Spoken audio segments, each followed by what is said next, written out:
सभी भक्तों को राधे राधे। ब्रज 84 कोस परिक्रमा मार्ग में स्थित हम ऐसे पावन कुंड पर हैं जो यशोदा माता को समर्पित है। जी हाँ, इस कुंड का नाम है यशोदा कुंड। ब्रज 84 कोस परिक्रमा मार्ग में पड़ने वाला ये एक ऐसा कुंड है और ये नंद गांव में ये स्थित है। आप देख पा रहे होंगे ये यहाँ पे पर्यटन विभाग उत्तर प्रदेश के द्वारा ये यहाँ पे यशोदा कुंड ये यहाँ पे लिखा हुआ है और इसका भी जीर्णोद्धार भी कराया गया है कि जिससे भक्त लोग यहाँ पर आएं और आकर के इस कुंड का दर्शन करें। और पुरानी मान्यताओं के अनुसार ये कहा जाता था कि ये जो कुंड है ये अद्भुत कुंड है। जी हाँ, माँ यशोदा यहाँ श्री कृष्ण बलराम व उनके सखाओं के साथ यहाँ पर स्नान करने आती थी।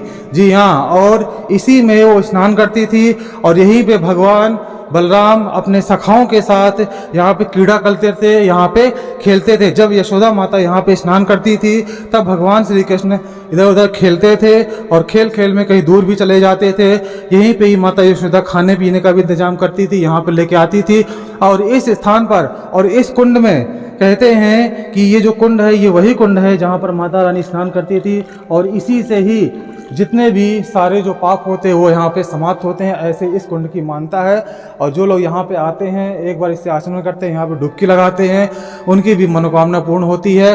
और यहाँ पर एक ऐसा स्थान भी है, मैं आपको दिखाऊंगा, जिसको हम लोग हाउ बिलाऊ के नाम से जानते हैं। जी हाँ, इसका नाम हाउ बिलाऊ क्यों पड़ा मैं आपको बताऊंगा। इसी स्थान पर चलते हैं, इसकी मैं कहानी भी मैं आपको बताऊंगा कि इसका नाम हाउ बिलाऊ क्यों है। और ये यशोदा कुंड के जस्ट समीप में ही ये वो स्थान स्थित है। और अब हम जो है चलते हैं उसी हाउ बिलाऊ की तरफ और चल के देखते हैं कि वहाँ पे ये क्या है हाउ बिलाऊ।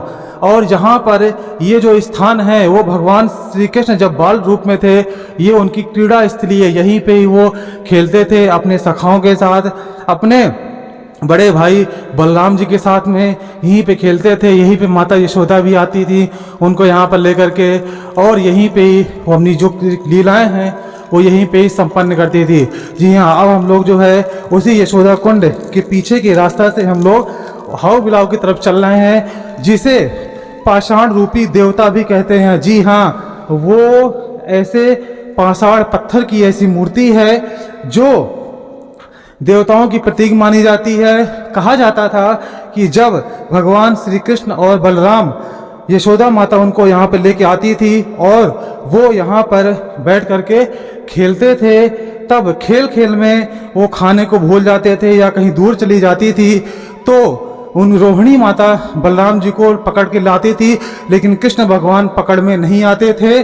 तो माता यशोदा कहती थी कि बेटा चल, नहीं तो हाउ आ जाएगा। जी हाँ, हाउ और बिलाओ ये वही उन्हीं का नाम लेकर के जब वो नाम लेती थी तब भगवान श्री कृष्ण डर जाते थे और माँ की गोद में आ जाते थे। तो उन्हीं का नाम लेकर के भगवान यशोदा माता की गोद में आ जाते थे। अब आप लोग जो उसी हाउ बिलाऊ की दर्शन कर रहे हैं, ये देखिए, ये पाषाण रूपी देवता का यहाँ पे ये विग्रह यहाँ पे विराजमान है। और आप लोग देखिए परिक्रमा करते हुए मैं दिखाऊंगा इसमें कैसी चित्रकारी है, कैसे यहाँ पे ये बना हुआ है, ऐसा अजीब सा अद्भुत टाइप का जिसको छोटे बच्चे देख करके थोड़ा सा भय उत्पन्न होता है। तो इसी का नाम ले करके माता यशोदा श्री कृष्ण को डराती थी कि आ जाओ खाना खाते हैं, नहीं तो हाउ आ जाएगा, बिलाऊ आ जाएगा। तो ये वही हाउ बिलाऊ है जो यशोदा कुंड के समीप में ही यह स्थित है